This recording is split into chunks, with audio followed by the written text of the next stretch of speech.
మీరు ఆడుతున్న ఈ నాటకం రాముని అడ్డం పెట్టుకుని ఆడుతున్న నాటకం ఏదైతుందో తప్పకుండా అందరం కూడా పసిగట్టవలసిన అవసరం ఉంది. ఇలా ప్రతిపక్షాల గొంతు నొక్కడం, జైల్లో పెట్టడం, ఎలక్షన్లలో మానసికంగా ప్రతిపక్షాలను వేధించడం, దొంగ కేసులు పెట్టడం. నేను ఒక్కటే అడుగుతున్నా ఇవాళ మోడీ గారిని, కిషన్ రెడ్డి గారిని. కిషన్ రెడ్డి అంటాడు నిన్న లిక్కర్ స్కామ్ లో ఏమేముందో నేనంతా బయట పెడతా. అది కోట్లనే ఉండే, కోట్ల పెట్టు, బయట పెట్టు. నిజంగా తప్పు జరిగితే బయట పెట్టు, బయట పెట్టి కోర్టులో జడ్జి గారు శిక్ష వేస్తాడు, తప్పకుండా న్యాయం జరుగుతుంది. ఇష్టం వచ్చినట్టు బయట ఒర్లుడు, నోరు వారేసుకున్నాడు కాదు. 5 ఏళ్లు కేంద్ర మంత్రిగా సికింద్రాబాద్కి ఏం చెప్పినావో, ఏం చేసినావో ఇప్పటి వరకు చెప్పుమని చెప్పి నేను అడుగుతా ఉన్నా. చెప్పి ఓటు అడుగుమని చెప్పి నేను కోరుతా ఉన్నా. పద్మారావు గారు ఇప్పుడే ఒక మాట అన్నారు, నేను రాబోయే 5 ఏళ్ల పాటు సికింద్రాబాద్ ఎంపీగా మీకు ఎల్లవేళలా ఎమ్మెల్యేగా ఎట్లా అందుబాటులో ఉన్నానో అట్లనే ఉంటా. మీకోసం గొంతు విప్పుతా, మీకోసం పార్లమెంట్ లో కొట్లాడతా. సికింద్రాబాద్ హక్కుల కోసం, సికింద్రాబాద్ ప్రజల కోసం తప్పకుండా మీ గొంతునై పార్లమెంట్ లో వాదిస్తా అనే మాట పద్మారావు గారు చెప్తా ఉన్నారు. ఇలా పోటీ 3 నాయకులకు మధ్యన జరుగుతున్నది. ఒక ఫెయిల్ అయిన ఎంపీ కిషన్ రెడ్డి గారు ఎందుకు పనికిరాడనే ఒక ఆలోచన ప్రజలకు వచ్చి ఖచ్చితంగా ఓడగొట్టాలి కిషన్ రెడ్డిని అనే ఒక ఆలోచనకు సికింద్రాబాద్ లో ఇప్పటికే ప్రజలు అంబర్పేటతో సహా అంతటా కూడా వచ్చినారు. అదే విధంగా ఇంకొక దిక్కేమో ఏక్ మోకాఫరస్ ఆద్మీ, ఏక్ మోకాఫరస్ లీడర్ దానం నాగేందర్. ఎటు అధికారం ఉంటే అటు పోయి అక్కడ ఇయ్యాల, అక్కడ ఆ పార్టీలో పోయిండు నాగేందర్ గారు. రాజీనామా చేయకుండా, నైతిక విలువలు కూడా పాటించకుండా ఆ పార్టీలో పోయిండు. ఇంకో దిక్కేమో ఒక క్యారెక్టర్ ఉన్న నాయకుడు, కష్టమైన నష్టమైన 24 ఏళ్లు ఎత్తిన జెండా దించకుండా కొట్లాడుతున్న నాయకుడు పద్మారావు గారి రూపంలో మనకున్నాడు అనే మాట నేను మీకు విజ్ఞప్తి చేస్తా ఉన్నా. ఒక సెక్యులర్ నాయకుడు, అందరినీ మనిషిని మనిషిగా చూసే నాయకుడు, మనిషిని మతం కోణంలో కాకుండా పేదవాడిని పేదవాడిగా చూసే నాయకుడు పద్మారావు గారి రూపంలో, కేసీఆర్ గారి రూపంలో మనకున్నారు. అందుకే నేను మిమ్మల్ని అందరినీ ప్రార్థించేది, పద్మారావు గారి పేరు ప్రకటించగానే ఒక వెల్లువలాగా అభిమానం, ఒక వెల్లువలాగా ప్రజాస్పందన వచ్చింది. बहुत एक जोश, एक जज्बा कि हम लोग जीतने वाले हैं, बिल्कुल जीतेंगे इस बार बोल के सिकंदराबाद में लश्कर में एक माहौल बन गया. बस इस माहौल को बरकरार रखना है, इसको और मजबूत करना है, इसको आगे ले जाके मरी पूरी तरह से पद्माराव साहब अच्छी तादाद से जीतने की हर कोशिश हम लोग करेंगे. भाइयों, मैं एक ही बात आपसे कह के मैं विदा लेता हूं और आपसे रुखसत लेता हूं. मैंने कहा था असेंबली इलेक्शन के दरमियान, आपको याद दिला रहा हूं, मैंने कहा था आपसे दबाने की, धमकाने की बहुत सारे कोशिशें चल रही है, हमें डराने की कोशिशें भी काफी चल रही है. चिपिना आज आप देख रहे हैं क्या हो रहा है, मुल्क में क्या माहौल है आप देख रहे हैं. कभी एक जमाना था हमारे हिंदुस्तान में, एक मुसलमान राष्ट्रपति था, प्रेसिडेंट ऑफ इंडिया, एक सिख प्रधानमंत्री था. तब हिंदुस्तान खतरे में नहीं था, हिंदू महफूज था. पर आज आप देखिए, एक हिंदू प्रधानमंत्री है, हिंदू राष्ट्रपति है, हिंदू चीफ मिनिस्टर है. अब लोग कहते हैं बीजेपी वाले कि हिंदुस्तान खतरे में है, हिंदू खतरे में है. भाइयों, हिंदू खतरे में नहीं है. आज अगर सच बोलूं तो हिंदुस्तान खतरे में है और बीजेपी की वजह से आज हिंदुस्तान खतरे में है. हिंदुस्तान में जमहूरियत खतरे में है. ఈరోజు దేశంలో ప్రజాస్వామ్యమే ప్రమాదంలో పడ్డది, ఇది వాస్తవం. లేదు ఎంతసేపు ప్రతిపక్ష నాయకులను ఎట్లా బెదిరియాలి, వాళ్ళ మీద ఎట్లా అక్రమంగా కేసులలో ఇరికియాలి, వాళ్ళని ఎట్లా కాంగ్రెస్ పార్టీలో జాయిన్ చేసుకోవాలనుకుంటున్నాడు. ఇవాళ ఇది కాదు, నువ్వు ఇచ్చిన హామీలు అమలు చేస్తామని ప్రజలు నమ్మకం కొద్ది నీకు ఓటేసిండ్రు. ఇప్పుడిప్పుడే విఘ్నులైన తెలంగాణ ప్రజలు కాంగ్రెస్ పార్టీ మోసాలను కూడా గ్రహిస్తా ఉన్నారు. కాంగ్రెస్ పార్టీకి గుణపాఠం చెప్పాలని ఇవాళ ప్రజలు ఆలోచిస్తా ఉన్నారు. ఈ విషయాలను మీరు ప్రజల్లోకి తీసుకువెళ్ళండి. కార్యకర్తలతో నేననేది, మనమేమి హంగామా అక్కర్లేదు, డోర్ టు డోర్ పోండి. మంచిగా 10 మంది రైతులుంటే పొలం కాడ పోయి సంధాయించుండ్రు. ఇంటింటికి వెళ్లి అక్కా చెల్లెలకు మహాలక్ష్మి పేరు మీద కాంగ్రెస్ పార్టీ చేసిన మహా మోసాన్ని వివరించే ప్రయత్నం చేయండి. ఆసరా పెన్షన్ जनवरी నెల ఒక పెన్షన్ ఎగరగొట్టిండు. ఆ ఇచ్చే 2000 కూడా ఇవ్వలేదు जनवरी. एक महीना का तो पेंशन ही बंद कर दिया, ऊपर से 4000 देते बोले, 1 महीना का तो 2000 भी नहीं दिया जनवरी నెల. సో ఇట్లా ఆ వాళ్ళని కూడా మనం మద్దతు తీసుకురావాల్సిన అవసరం ఉంది. బీజేపీకి ఏం చూసి ఓటేయాలి? కేసీఆర్ గారు అద్భుతమైనటువంటి యాదాద్రి దేవాలయం నిర్మించలేదా? కేసీఆర్ గారు చేసినన్ని యజ్ఞాలు, హోమాలు ఈ దేశంలో ఏ ముఖ్యమంత్రి అయినా చేసిండా? మనం కూడా హిందువులమే, మనం కూడా భక్తులమే, మనం పేదల పక్షాన నిలబడుతున్నాం. ఇలా బీజేపీ వాళ్ళు కేవలం మతం పేరు మీదనో ప్రజల్ని రెచ్చగొట్టడం ద్వారా ఓటు అడగడం కాదు. ఏం చేసింది బీజేపీ? రైతుల జీవితాల్లో మార్పు తెచ్చిందా? కార్మికుల జీవితాల్లో మార్పు తెచ్చిందా? 157 మెడికల్ కాలేజీలు పెడితే కనీసం తెలంగాణకు ఒక్క మెడికల్ కాలేజ్ అని ఇచ్చిందా? ఇలా సంగారెడ్డికి గవర్నమెంట్ మెడికల్ కాలేజ్ ఇచ్చింది మన కేసీఆర్, మన బీఆర్ఎస్ గవర్నమెంట్. ఇలా మెడికల్ కాలేజీలో పిల్లలు చదువుతున్నారంటే, చాలా మందికి ఉద్యోగాలు వచ్చినాయంటే, పేదలకు వైద్యం దొరుకుతుందంటే మన గులాబీ జెండా ఇచ్చింది. ఆనాడు మన ఎమ్మెల్యే లేకపోయినా మన కేసీఆర్ గారు చింత ప్రభాకరణ కోరితే గవర్నమెంట్ మెడికల్ కాలేజీని సంగారెడ్డికి తెచ్చింది మన బీఆర్ఎస్ పార్టీ. ఏమిచ్చింది కాంగ్రెస్? అందువల్ల మనం దయచేసి ప్రజల్లోకి వెళ్ళాలి, కేసీఆర్ గారు చేసిన మంచి పనులు చెప్పాలి.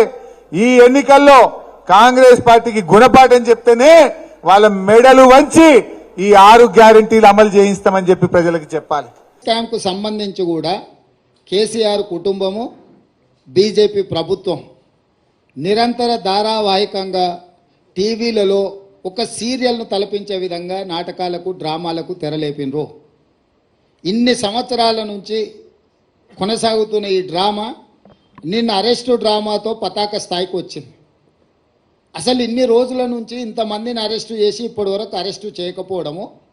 రెండవది, ఈరోజు ఎన్నికల నోటిఫికేషన్ వస్తుందనంటే ఒక రోజు ముందు అరెస్టు డ్రామాకు తెరలేపడము. దేనికి సంకేతం ఇది? అంటే అవినీతి మీద చర్యలు తీసుకున్నామని ఛాంపియన్షిప్ వాళ్ళు తీసుకోవాలని, సానుభూతుల కోటాలో వీళ్ళు ప్రజల సానుభూతి బొమ్మాలి, మమ్మల్ని ఇబ్బంది పెడుతుండ్రు, మమ్మల్ని జైలు పాలు చేస్తున్నారని చెప్పుకోవాలి వీళ్ళు అని ఇద్దరు కలిసి ఒక వ్యూహాత్మక రాజకీయ ఎత్తుగడతో వస్తుండ్రు. ఈరోజు ఇన్ని రోజులు, ఇన్ని నెలలు, దాదాపుగా 2022లో మొదలైన ఈ డ్రామా 2024 మార్చ్ ఎన్నికల నోటిఫికేషన్కు ఒక రోజు ముందు అరెస్టుతో పరాకాష్ఠకు తీసుకెళ్ళిండ్రు అని అంటే ఈ డ్రామాను తెలంగాణ ప్రజలు గమనిస్తలేరని వీళ్ళు అనుకుంటున్నారా? రెండవది, కల్వకుంట్ల కవిత గారు, కల్వకుంట్ల చంద్రశేఖరరావు గారు కూతురింటికి పోలీసులు దాడి చేసి ఢిల్లీ నుంచి ఈడీ అధికారులు వచ్చి అరెస్ట్ చేసి తీసుకెళ్తుంటే బాధ్యత కలిగిన తండ్రిగా చంద్రశేఖరరావు గారు అక్కడికి రాలేదు అంటే దీన్ని ఎట్లా అర్థం చేసుకోవాలి? రెండవది, తండ్రిగా కాకపోయినా కల్వకుంట్ల కవిత గారు శాసన మండలి సభ్యురాలు, టీఆర్ఎస్ పార్టీ నాయకురాలు, పార్టీ అధ్యక్షుడిగా శాసన మండలి సభ్యురాలని అరెస్టు చేస్తుంటే అక్కడికి రావాలి, అక్కడికి వచ్చే అధికారులను వివరాలు అడగాలన్న సంగతి చంద్రశేఖరరావు గారికి తెలియదా? పోనీ ఇప్పటి వరకు కూడా చంద్రశేఖరరావు గారు అరెస్టును ఖండించలేదు. అరెస్ట్ ఎందుకు జరిగిందో, తన పార్టీ శాసన మండలి సభ్యురాలను ఎందుకు అరెస్టు చేసిండ్రో ఇంతవరకు తెలంగాణ ప్రజలకు వివరణ ఇవ్వలేదు. చంద్రశేఖరరావు గారి మౌనము ఏ రకంగా అర్థం చేసుకోవచ్చు? మూడో అంశము, గతంలో ఎప్పుడు కూడా మొదట ఈడీ వస్తారు, తర్వాత మోడీ వస్తారు అనుకునేటోళ్ళం. నిన్న మాత్రం ఈడీ మోడీ కలిసే వచ్చిరా తెలంగాణకు. అంటే అవినీతి పరుల మీద చర్యలు తీసుకుంటున్నామనే ఛాంపియన్షిప్లో మోడీ గారు కోట్లు పడాలి, అయ్యో పాపం ఆడపిల్లని అరెస్టు చేసిండనే సానుభూతితోని బీఆర్ఎస్ కోట్లు పడాలి. సర్వేలని 12 సీట్లు కాంగ్రెస్ గెలుస్తుంది అని కోడే కూస్తుంటే రాజకీయంగా కాంగ్రెస్ పార్టీని దెబ్బతీయడానికి ఈ రకమైన ఒక చీప్ పొలిటికల్ టాక్టిక్స్ ప్లే చేస్తున్నారు.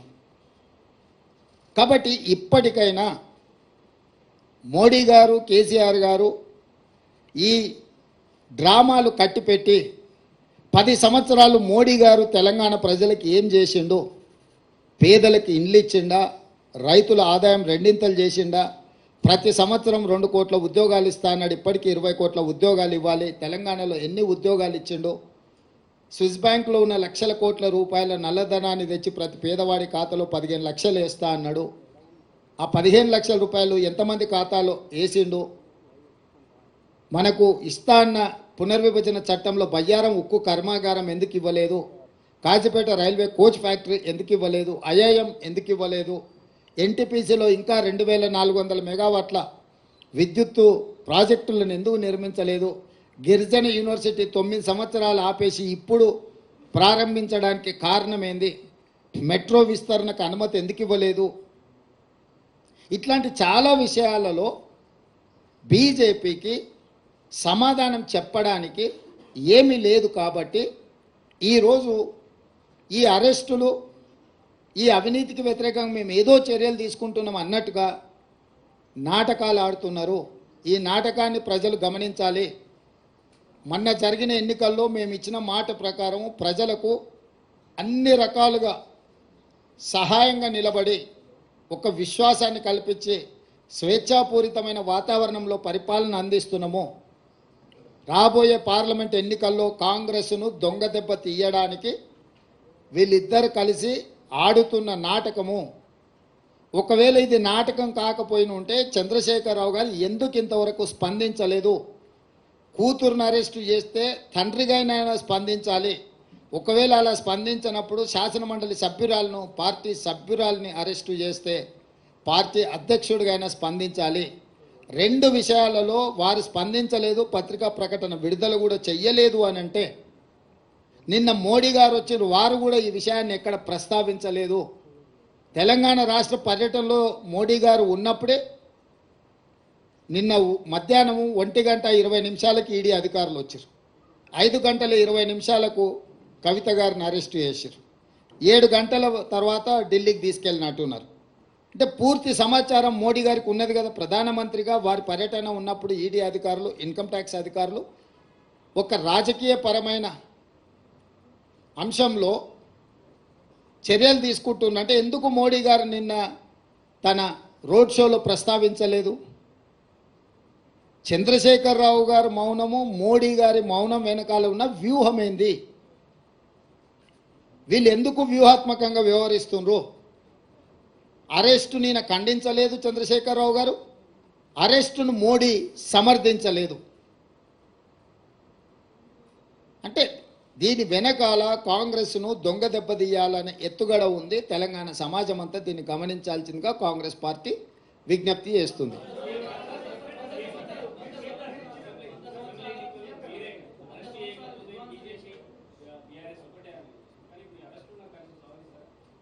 నేను అరెస్టును సందర్భం, ఇద్దరు నాయకుల యొక్క స్పందన రావాలి. ఒక ఆయన ప్రధానమంత్రి, ఒక ఆయన పార్టీ అధ్యక్షుడు. ఒక ఆయన అరెస్టు చేసిండు, ఇంకొక ఆయన అరెస్టు కాబడ్డాడు. ఫస్ట్ వాళ్ళిద్దరు బయటకు వచ్చి వాళ్ళ విధానం ఏందో మాట్లాడమనుండ్రి. వాళ్ళ విధానాలు మాట్లాడినాక ప్రజలు నిర్ణయిస్తారు వీళ్ళు ఎలాంటి నాటకాలకు తెరలేపిండ్రు, ఈ నాటకాలకు ఏ విధంగా స్వస్తి పలకాలను ప్రజలు నిర్ణయిస్తారు.